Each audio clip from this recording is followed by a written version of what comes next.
യോഗം അപ്പം ഈ യോഗത്തിൽ എന്താണ് പറഞ്ഞത്, എന്തിനാണ് ഇവരൊക്കെ വിളിച്ചതെന്നുള്ള ചോദ്യം നിങ്ങളുടെ മനസ്സിലുണ്ട്. അതായത് ഇവരൊക്കെ ഓരോ ഗ്രൂപ്പായി തിരിച്ചിട്ട് ഇവരോട് നിങ്ങൾക്കറിയാവുന്ന ഈ ലഹരി ഉപയോഗിക്കുന്നവരുടെ കുറിച്ചുള്ള ലിസ്റ്റ് എഴുതാൻ പറഞ്ഞു. അതുപോലെ തന്നെ ഈ ലഹരിയൊക്കെ നിർത്തിവെക്കാനുള്ള ഒരു ഉപായം അവരോട് അവർക്കറിയാവുന്നത് എഴുതാൻ പറഞ്ഞു. അങ്ങനെ ഓരോ ഗ്രൂപ്പും വെള്ളക്കടലാസിൽ എഴുതിയിട്ടുണ്ട്. ഇതിൽ അവസാനം ഞങ്ങൾ ഒടുവിൽ ഒരു തീരുമാനമെടുത്തു. അതായത് സർവേ നടത്തുക, നമ്മുടെ ഈ ഒഴുകൂർ പ്രദേശത്തെ ലഹരി ഉപയോഗിക്കുന്നവരുടെ സർവേ നടത്തുക. അപ്പോൾ ഈ സർവേ നടത്തിയപ്പോൾ ഞങ്ങൾക്ക് ഞെട്ടിക്കുന്ന വിവരങ്ങളാണ് ലഭിച്ചത്. അപ്പൊ ഈ വിവരങ്ങളൊക്കെ എവിടുന്ന് കിട്ടിയെന്ന് നിങ്ങളുടെ മനസ്സിലങ്ങനെ ഒരു ചോദ്യം. അപ്പൊ അങ്ങനെ എന്തെങ്കിലും സംശയം ഉണ്ടെങ്കിൽ ചോദിക്കണം. ഈ മദ്യപാനികളോ അല്ലെങ്കിൽ ലഹരി ഉപയോഗിക്കുന്നവരുടെ വീടിനടുത്തുള്ള കുട്ടികൾ പലരും ഞങ്ങളുടെ സ്കൂളിലേക്ക് വരുന്നുണ്ട്. അപ്പം അവരോടൊക്കെ നിങ്ങൾക്കറിയാവുന്ന ഇങ്ങനെ മദ്യപാനികളുടെയും ലഹരി ഉപയോഗിക്കുന്നവരുടെയൊക്കെ പേരും അഡ്രസ്സും തരാൻ പറഞ്ഞു. അങ്ങനെ അവര് തന്നു. അപ്പം ഞങ്ങൾ ഞെട്ടിപ്പോയി. നമ്മൾ പകലൊക്കെ വളരെയധികം മാന്യന്മാരായി നമ്മുടെ മുമ്പിലൂടെ നടക്കുന്ന പലരും മദ്യപാന്മാരാണെന്ന് ഞങ്ങൾക്ക് മനസ്സിലായി. അപ്പൊ അതുകൊണ്ട് തന്നെ ഊർജ്ജസ്വലായിട്ട് തന്നെ മുന്നോട്ട് പോകാൻ ഞങ്ങൾ തീരുമാനിച്ചു. അതിന്റെ ഭാഗമായിട്ടാണ് ഈ ബോധവൽക്കരണ ക്ലാസ്. നമ്മുടെ ഈ മൊറയൂര് ഗ്രാമപഞ്ചായത്തില് കള്ളിഷാപ്പോ ബാറോ ഉള്ളതായിട്ട് നിങ്ങൾക്ക് ആർക്കെങ്കിലും അറിവുണ്ടോ? ഇവിടെ കള്ളിഷാപ്പുണ്ടോ, ബാറുണ്ടോ? പിന്നെ എങ്ങനെയാണ് നിങ്ങൾ പ്രതികരിക്കണം? നിങ്ങളുടെ പ്രതികരണം കേൾക്കാനാണ് ഞാൻ വന്നത്. അപ്പം ഇതൊന്നുമില്ലാതെ പിന്നെ എവിടുന്നാണ് ഇവർക്ക് മദ്യം കിട്ടുന്നത്? നിങ്ങൾ ഒരിക്കലും ചിന്തിച്ചിട്ടില്ല? എവിടെയുള്ളത്? അത്ര ദൂരം പോയി വാങ്ങുമോ? അത് ഞാൻ പറയണ്ട. അങ്ങനെയല്ല അധികം ഇതിൽ എത്തുന്നത്. ഈ ചില ആളുകള് മദ്യം വീട്ടിൽ കൊണ്ടുവന്ന് വെച്ചിട്ട് മറ്റുള്ളവർക്ക് കൈമാറി വിൽക്കുകയാണ് ചെയ്യുന്നത്. അപ്പൊ എക്സൈസ് വകുപ്പുമായിട്ട് ബന്ധപ്പെട്ടപ്പോ അവര് പറഞ്ഞു 3 ലിറ്റർ മദ്യം കൈവശം വെക്കുന്നതുകൊണ്ട് ഒരു തെറ്റുമില്ലാന്ന്. അങ്ങനെയാണ് നിയമം. അപ്പോ അവര് ഈ ബിവറേജ് കോർപ്പറേഷനിൽ പോയിട്ട് 3 ലിറ്റർ മദ്യം ഒരാൾക്ക് വാങ്ങാലോ, അയാളത് വാങ്ങി വീട്ടിൽ കൊണ്ടുവന്ന് വെക്കുന്നു.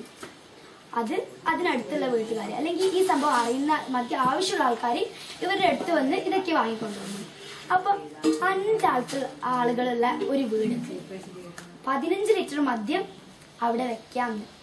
അപ്പം 15 ആളുകൾക്ക് ഇത് കൊണ്ടുപോയി കുടിച്ചൂടെ? അപ്പം ഇതിന് എന്തെങ്കിലും ഒരു പരിഹാരം വേണ്ടേ? അല്ലെങ്കിൽ നമ്മുടെ നാട്ടിലെ മഹാഭൂരിപക്ഷം ആൾക്കാരും ഇതിന് അടിമയായി മാറും. അതുകൊണ്ട് ഞങ്ങൾ എന്ത് ചെയ്തു? ബഹുമാനപ്പെട്ട എക്സൈസ് വകുപ്പ് മന്ത്രിക്ക് ഈ മദ്യത്തിൽ 3 ലിറ്ററിൽ നിന്ന് 1 ലിറ്റർ ആക്കി കുറക്കണം എന്ന് ആവശ്യപ്പെട്ടുകൊണ്ട് ഞങ്ങൾ ഒരു 1500 കത്തുകൾ അയച്ചിരുന്നു. അതിന് മറുപടി ഒന്നും കിട്ടിയിട്ടില്ല. പക്ഷെ നേരിട്ട് വന്ന് മറുപടി അറിയിക്കാമെന്ന് മന്ത്രി പറഞ്ഞിട്ടുണ്ട്. അപ്പം അത് പ്രതീക്ഷിക്കുകയാണ് ഞങ്ങളിപ്പം. അതുപോലെ തന്നെ ഇത്രയും കാര്യങ്ങളൊക്കെ നമ്മൾ ചെയ്തു, ഞങ്ങളെ സ്കൂൾ ചെയ്തു. ഇനിയിപ്പോ എന്തിനാണ് ഇത്രയും കാര്യങ്ങൾ ചെയ്തു കഴിഞ്ഞല്ലോ? ഇനിയിപ്പോ എന്തിനാണ് ഇങ്ങനെ ഈ ലഹരി ഉപയോഗിക്കുന്നവരെ ബുദ്ധിമുട്ടിക്കുന്നത് എന്നൊരു ചോദ്യം നിങ്ങൾ മനസ്സിലുണ്ടാകും. എന്തുകൊണ്ടാണെന്നറിയാം? ഒട്ടേറെ വ്യക്തികളെ നശിപ്പിക്കുവാനും കുടുംബങ്ങളെ തകർക്കുവാനും സമൂഹത്തെ രോഗാതുരമാക്കുവാനും മദ്യം എന്ന പിശാചിന് കഴിയുന്നു. എന്നിട്ടും മദ്യം അനേകം ആളുകൾ ഇതൊക്കെ അറിയാം.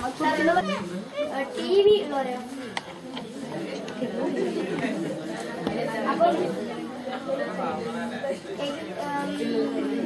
എന്തായാലും പത്രത്തിലൂടെയും ടിവിയിലൂടെയൊക്കെ നിങ്ങള് ലോക വിവരങ്ങൾ അറിയുന്നുണ്ടാവുമെന്ന് വിചാരിക്കുന്നു. ഇപ്പൊ പല ദിവസങ്ങളിലും പ്രധാന വാർത്തയായി വരുന്ന ചില കറുത്ത വാർത്തകളുണ്ട്. എന്താ നോക്കിച്ച് പറയാമോ? ഈ ലഹരിയായിട്ട് ബന്ധപ്പെട്ട നമുക്ക് ഇഷ്ടമില്ലാത്ത വാർത്തകളാണ് വരുന്നത്. ലഹരിയായിട്ട് ബന്ധപ്പെട്ടതാണ്. ഞാൻ പറയാം. വിഷമദ്യ ദുരന്തം.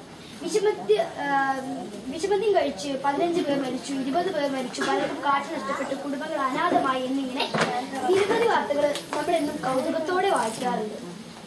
ഇങ്ങനെ കൗതുകത്തോടെ വായിക്കുന്നു, മറക്കുന്നു, അല്ലേ?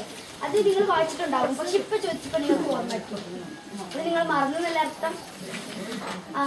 പക്ഷെ ഈ വിഷമദ്യ ദുരന്തത്തിന് ഇരയായവരുടെ ബന്ധുക്കൾക്ക് മാത്രം മറക്കാനാവാത്ത വാർത്തകളായി ഇത്തരം കാര്യങ്ങൾ അധപതിച്ചു കഴിഞ്ഞു.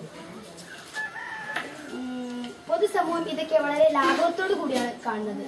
അവര് കുടിക്കാതിരിക്കേ എന്ത് വേണേലും ചെയ്തോട്ടെ, നമ്മളെല്ലാം അവര് കുടിപ്പിച്ചത്. അതുകൊണ്ട് നമ്മളെന്തിനാ അതിൽ ഇടപെടുന്നത് പലരുടെയും വിചാരം. യുവജനങ്ങളും മുതിർന്ന വിദ്യാർത്ഥികളൊക്കെയാണ് ഇപ്പോൾ ഈ മദ്യപാനത്തിനും ലഹരിക്കൊക്കെ അടിമപ്പെട്ടുകൊണ്ടിരിക്കുന്ന കാഴ്ച നമുക്ക് ചുറ്റുപാടുന്നത്. ഇതൊക്കെ നമ്മുടെ മക്കളാണെങ്കിലോ അല്ലെങ്കിൽ നമ്മുടെ ബന്ധുക്കളാണെങ്കിലോ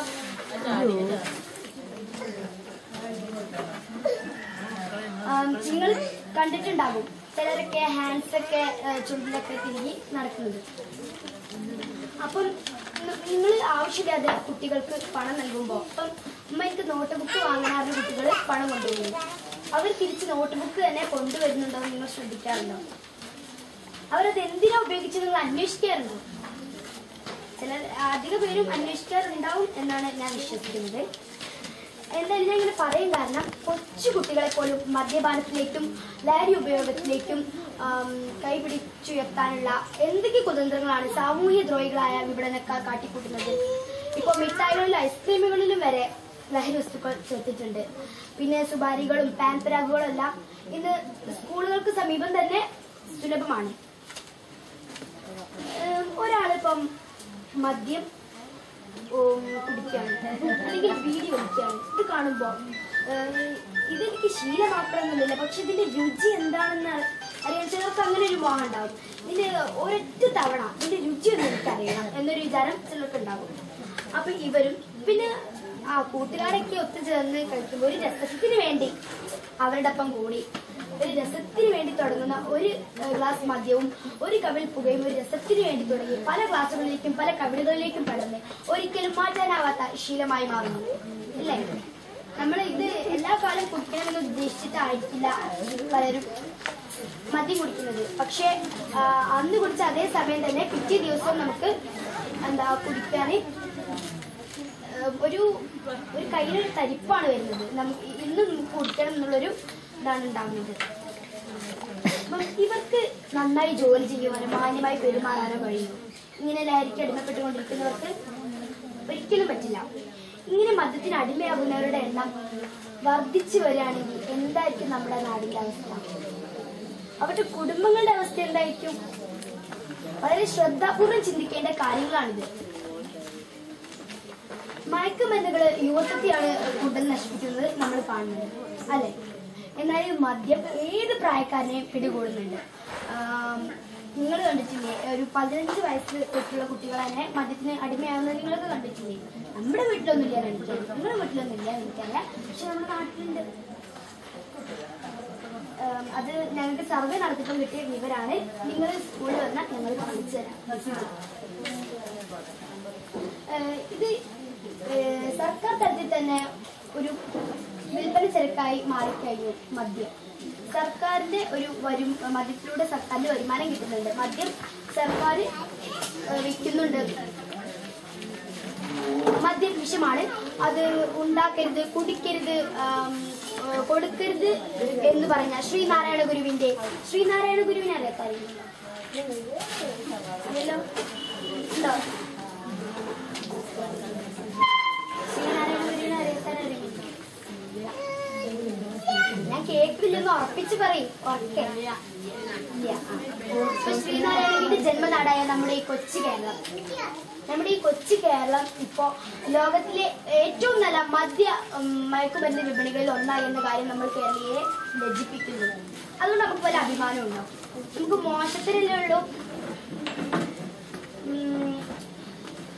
ഒരു ഉത്സവകാലത്ത് ഇപ്പോൾ നമ്മുടെ നാട്ടിലൊക്കെ ഉത്സവങ്ങൾ ഉണ്ടാവാറുണ്ട്. ഇതിന്റെ അവസാന ഘട്ടത്തില് ഒന്ന് ഒത്തുകൂടാത്ത ഒരു കുറവാണ്. അപ്പം ഓരോ ഉത്സവകാലത്തും അതായത് ഈ ആഘോഷാവസരങ്ങളിലൊക്കെ, അതായത് കുറച്ച് മുമ്പൊക്കെ ഈ കല്യാണ വീട്ടിലൊക്കെ ചെല്ലുമ്പോൾ പാൻപരാഗിന്റെ പാക്കറ്റും ഹാൻഡ്സിന്റെ പാക്കറ്റും ഒക്കെ നൽകാറുണ്ടായിരുന്നു. അതൊക്കെ കല്യാണ തലേന്ന് ഈ ചെറുപ്പക്കാരൊക്കെ ഒന്ന് കൂടാറുണ്ടായിരുന്നു മദ്യം.